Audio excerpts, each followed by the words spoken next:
Growing up, I saw my mother make ends meet with very small budget. As we used to live in a one-room house in Kolkata, and my father, was a full-time taxi driver. So my mother has to, manage with a very small budget. And she had, this technique where she will go to the market towards the end, where the market is supposed to kind of wrap up.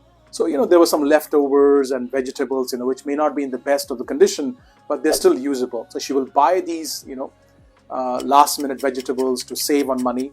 And that's how, she would run the family.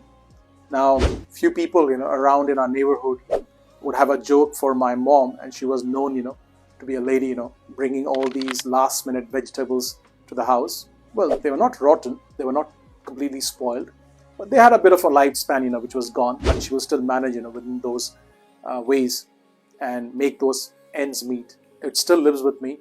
And yes, for me, I think personally, I don't have much requirements, except for very basic requirements, which I have. I can, make ends meet with a very small little thing which is around me. So this is what I've learned from my mother, that how you can manage with very little resources around you and how you can become much more resourceful.